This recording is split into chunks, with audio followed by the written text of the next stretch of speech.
우리가 믿는 하나님, 그 하나님은 영원전부터 홀로 외로이 계셨던 분이 아니십니다. 하나님은 처음부터 성부, 성자, 성령 곧 삼위로 존재하시면서 완전한 사랑의 교제를 나누셨던 분이시죠. 창조 이전부터 하나님은 이미 충만한 사랑과 기쁨을 누리고 계셨습니다. 조나단 에드워즈는 이것에 대해서 이렇게 우리에게 말하는데요, 제가 읽도록 하겠습니다.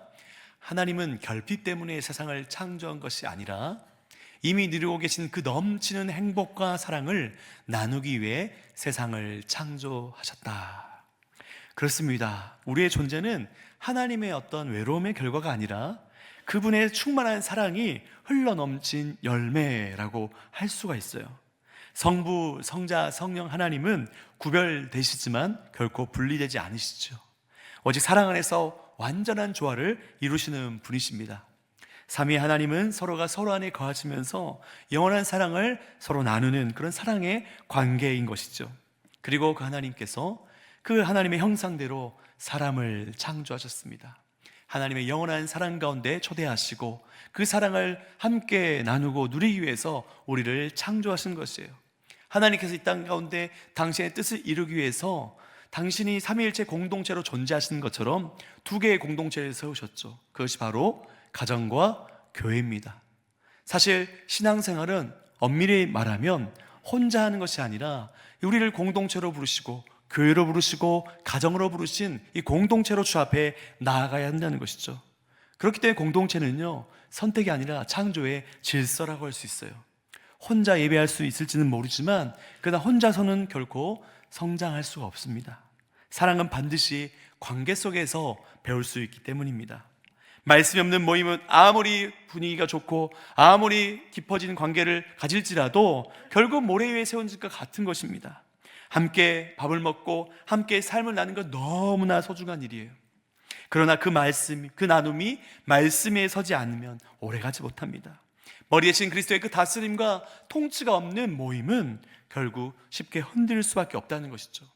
진정한 하나됨은 억지로 친해지려 애쓴다고 되는 것이 아니에요. 여러분 한번 삼각형을 떠올려 보세요. 그 꼭지점에 주님이 계십니다. 그리고 우리는 그 주님과 연결된 이 삼각형을 이룬다고 생각해 보세요. 우리가 진정으로 가까워지기 위해서는 서로에게 가까워지는 것을 이전에 꼭지점 대신 예수님에게 가까워질 때 우리는 자연스럽게 어떻게 되죠? 점점점 가까워지는 것이에요. 그런데 이 꼭지점 대신 예수님과 점점점 멀어지면 우리도 점점점 멀어지는 것이에요. 이게 바로 교회에서 말하는, 성경이 말하는 공동체의 교제인 것입니다. 모든 관계의 중심에 누가 계시는 거예요? 예수 그리스도가 계시는 거예요.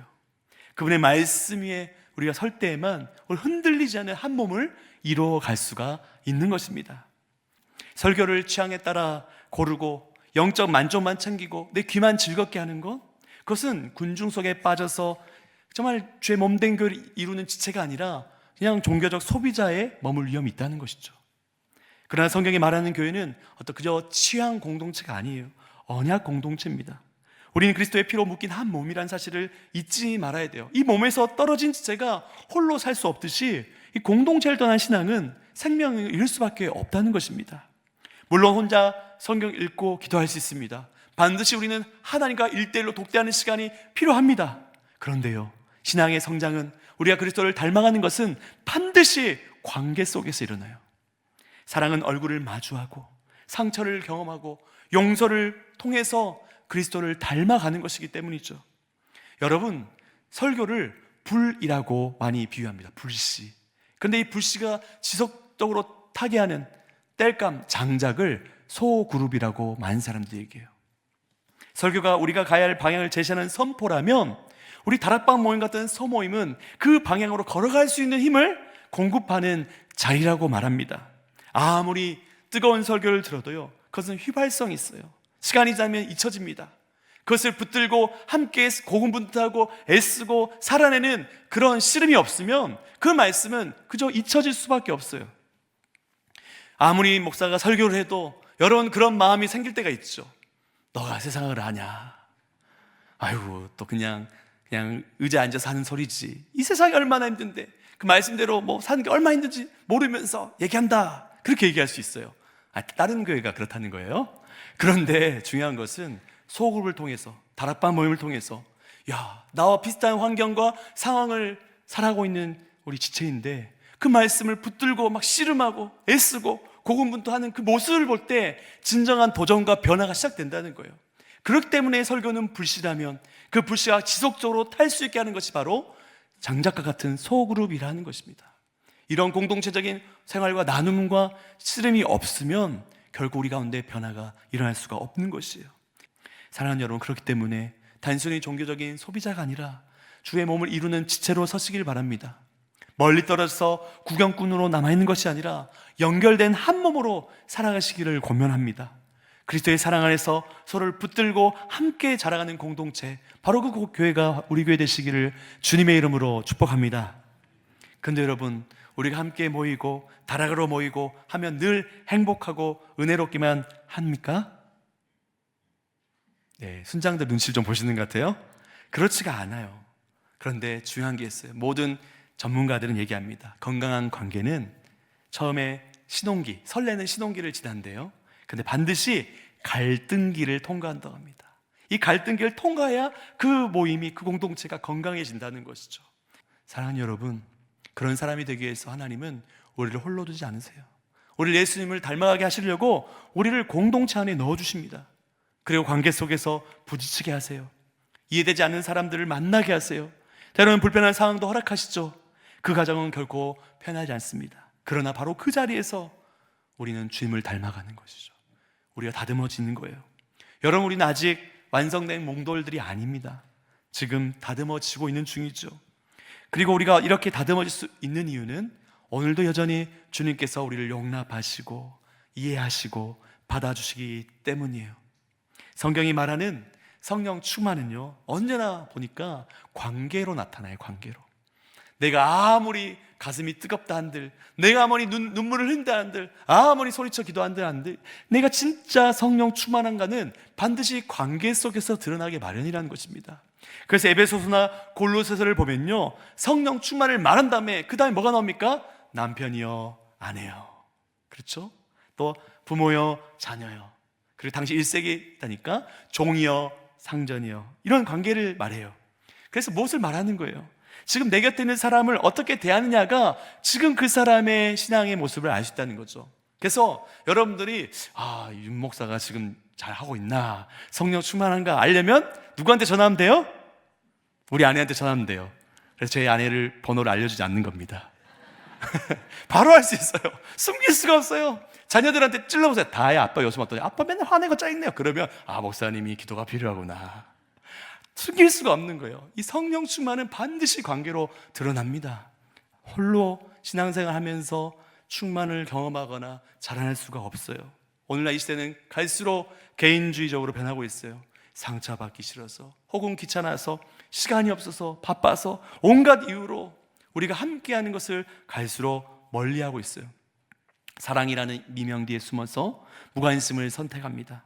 그러나 삼일째 하나님은 무관심이 아니에요. 그분의 사랑은 무관심이 결코 있을 수가 없죠. 하나님께서 우리에게 내리신 가장 큰 징계가 바로 내버려두는 거예요. 유기인 거예요. 유기. 그렇기 때문에 어떻게 하나님께서 우리를 무관심할 수 있고 내버려둘 수 있겠습니까? 그 하나님의 사랑을 받은 자는요, 마찬가지죠. 우리가 다른 사람에게 무관심하는 것을 선택하고, 다른 사람을 방관하고, 사랑하는 이름 뒤에 숨어서 그냥 좋은 말만 하고 좋은 관계를 유지하는 것, 그것은 하나님이 말씀하시는 진정한 사랑의 모습이 아닌 것이에요. 때로는 불편을 감수하고, 때로는 관계의 위험을 감수하는 것, 그것이 바로 주님께서 우리에게 요구하시는 사랑의 모습인 거예요. 사랑하는 여러분, 이번 주부터 다락방 모임이 시작돼요. 이 모임을 통해서 우리 주님의 그 사랑을 배워가는 시간이 되시길 원합니다. 정말 주님을 닮아가고 우리의 뭐가 나는 부분들이 다듬어지고 예수님의 성품이 열매 맺는 그런 거룩한 훈련장이 되시기를 주님의 이름으로 축복합니다. 갈등을 두려워하지 마시길 바라요. 갈등을 지나야, 갈등을 넘어서야 우리가 주님을 닮은 사람으로 빚어지는 것입니다. 그 시간을 반드시 지나야 되는 것이에요. 모난돌이 부딪히며 둥글둥글해지듯이 우리도 그 관계 속에서 다듬어진다는 사실을 잊지 마시길 바라요. 그 갈등 너머에서 우리에게 맺으실 하나님의 아름다운 성령의 열매, 예수님의 성품을 기대하며 주님 모이게 힘쓰는 저와 여러분 되시기를 주님의 이름으로 축복합니다. 사랑하는 여러분, 혹시 여러분 가운데 믿음이 강한 사람 하면 떠오르는 어떤 모습이나 이미지가 어떻습니까? 성경을 정말 수십 차례 읽은 사람이 떠오를 수도 있고, 하루 한 번 앉으면 오랜 시간 기도하는 기도의 사람들이 떠올 수 있고요. 또 어떠한 어려움과 환경에서도 끝까지 확신을 가지고 우뚝 서 있는 사람들도 떠올리기도 하죠. 근데 오늘 보면 사도 바울은 오늘 본문 로마서 15장 1절에서 믿음에 강한 사람에 대해서 우리에게 이렇게 소개하는데요. 우리 같이 한번 15장 1절 상반절 말씀 읽겠습니다. 믿음이 강한 우리는 마땅히 믿음이 약한 자의 약점을 담당하고, 여기서 담당하고 라는 말이 똑같이 갈라디아서 6장 2절에서 사용되는데요. 우리 갈라디아서 6장 2절 말씀도 같이 읽겠습니다. 너희가 짐을 서로 지라 그리하여 그리스도의 법을 성취하라. 그러니까 로마서 15장 1절에서 서로의 약점을 담당하고 라는 단어가 갈라디아서 6장 2선 서로의 짐을 지고 라고 번역이 됐어요. 그러니까 성경이 말하는 믿음이 강한 사람의 특징이 뭐예요? 혼자서 신앙생활을 잘하는 사람이 아니라 다른 사람의 짐을 함께 지는 사람이다 그래요. 다른 사람의 약점을 메워주는 사람이다. 그 사람이 정말 믿음이 강한 사람이다라고 성경은 말하고 있어요. 그렇다면 한번 우리 스스로에게 한번 물어보시길 바래요. 나는 지금 혹시 누군가를 품고 돌보는 사람이 있는가? 난 나보다 강한 사람을 따르기만 한 것이 아니라 도움이 필요한 누군가를 붙들고 있는가?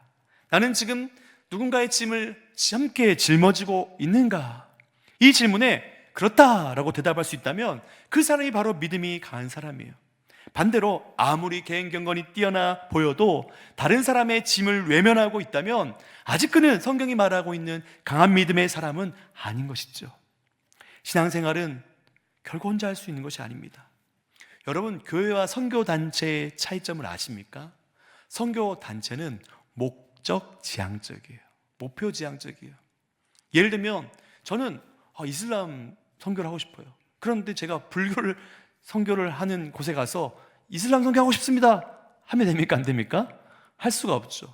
그리고 우리가 이슬람 선교합시다 하는 선교단체인데 저는 지금 좀 마음이 외롭습니다, 저를 좀 케어해 주세요 하기에는 지금 달려가야 되는데, 그렇죠? 그래서 선교단체는 꼭 그렇게 분리할 수는 없겠지만 일반적으로 다 목표, 목적, 지향 중심적인 공동체예요.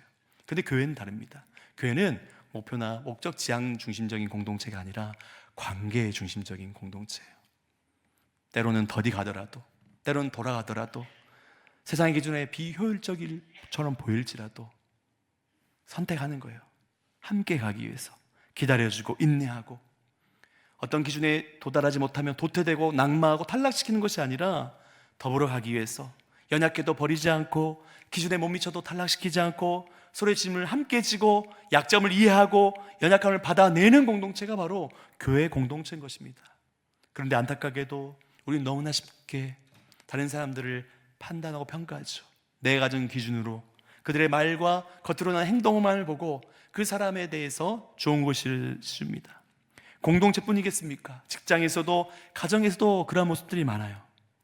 여러분, 스티븐 코비라고 하는 유명한 분이 계시죠? 그분이 쓴 성공한 사람들의 7가지 습관에 나온 한 가지 이야기를 소개하고 싶습니다. 어느 날 스티븐 코비가 뉴욕에서 지하철을 타고 가고 있었어요. 그런데 그 객차 안이 아주 조용했다고 합니다. 사람들은 신문을 읽거나 명상에 생각에 잠겨 있었다고 해요.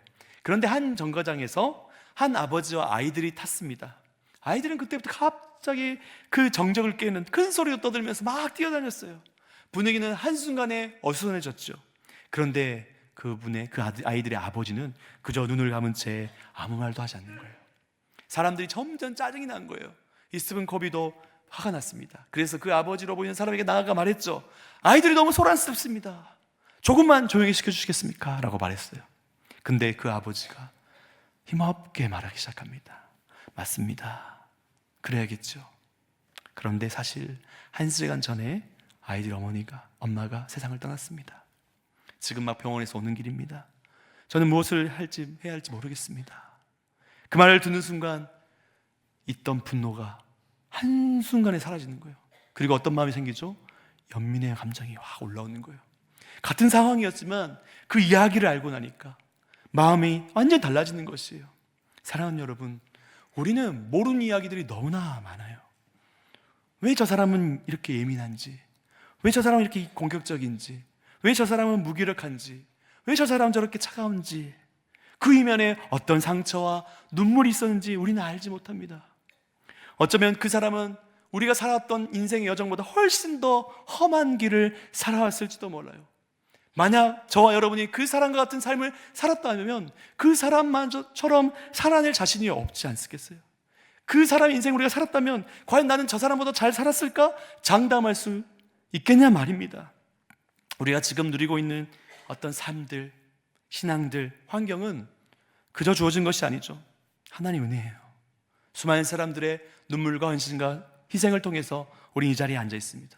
우린 그 은혜에 빚진 자들이에요. 그렇기 때문에 누군가에겐 그렇게 부럽고 그렇게 원하는 삶을 우리는 살고 있습니다. 그래서 정말 상대방의 삶에 관심을 갖고 그 사람의 이야기에 관심을 가질 때 그 사람을 향했던 분노나 또 짜증이나 이런 모든 생각들이 마치 코비가 그 상황을 듣고 마음에 분노가 한순간에 사라지고 연민의 감정이 일어났던 것처럼 우리도 상대방의 마음에 삶에 귀를 기울일 때, 그 이야기에 관심을 가질 때 우리의 마음이 바뀔 수 있다는 것이죠. 바라기는 그렇기 때문에 단순히 겉으로 보이는 말과 행동을 통해서 그 사람을 재단하지 마시고 판단하기보다 이해하려고 애쓰고 그 사람의 이야기에 관심을 기울이시고 그리스도의 그 사랑으로 그 사람들을 대하시는 정말 따뜻한 마음을 가진 그리스도의 삶 되시기를 주님의 이름으로 축복합니다. 이런 사람이 진짜 믿음이 강한 사람이라는 사실을 잊지 마시길 바랍니다. 사도 바울은 이 로마서의 결론과 같은 말씀을 선포합니다. 우리 로마서 15장 7절 말씀 같이 읽겠습니다. 그러므로 그리스도께서 우리를 받아 하나님께 영광을 돌리신 것 같이 너희도 서로 받으라. 여러분, 영어 성경에 ESV 성경이라는 것이 있는데요, 여기서 그리스도께서 우리를 받아라는 부분, 그리고 마지막에 너희 서로 받으라라는 부분을 우리가 너무나 잘 아는 영어 단어로 번역했어요. 바로 welcome이라고 번역했습니다. 그러니까 사도 바울은 우리 그리스도께서 하나님의 영광을 위해 우리를 welcome 하셨던 것처럼 너희도 하나님의 영광을 위해 서로 welcome 하라고 지금 말하고 있는 것이죠.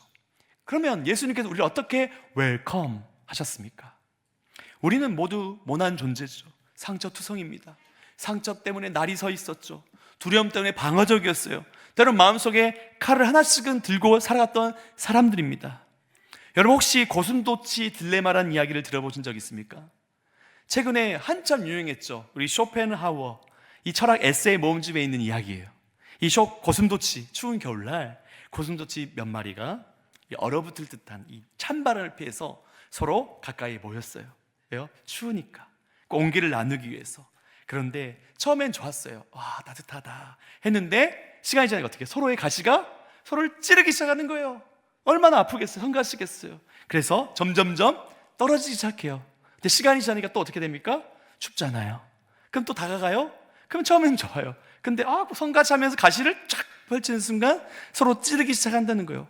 이런 시간들 계속해서 반복됩니다. 우리의 모습이라는 거, 이게 고슴도치와 같이 홀로 있으면 외롭죠. 너무나 적막하죠. 사람 품이 그리워요. 가까이 다가갔더니 처음엔 좋았는데 서로의 마음에 담아뒀던 칼을 들기 시작하는 거예요. 상처 돋친 말, 칼날 같은 그 아픔도 없는 행동들을 통해서 서로 찌르기 시작해요. 그래서 사람들은 정말, 이런 표현이 죄송스럽지만 귀신같이 합니다. 사람들과의 관계 거리를 어느 정도 유지할지를 그런 왔다 갔다 하는 걸 통해서 적당한 걸 유지해요. 상처받지 않기 위해서. 그렇지만 또 외롭지 않기 위해서. 그것이 바로 인간의 모습이에요. 마음의 거리를 계속해서 규정하면서 평생 살아가면서 그 스트레스와 압박 가운데 사는 거예요. 그런데 주님께서는 우리를 어떻게 받으셨어요? 너 그 칼부터 내려놔라, 다 고쳐놓고 오너라 하셨습니까?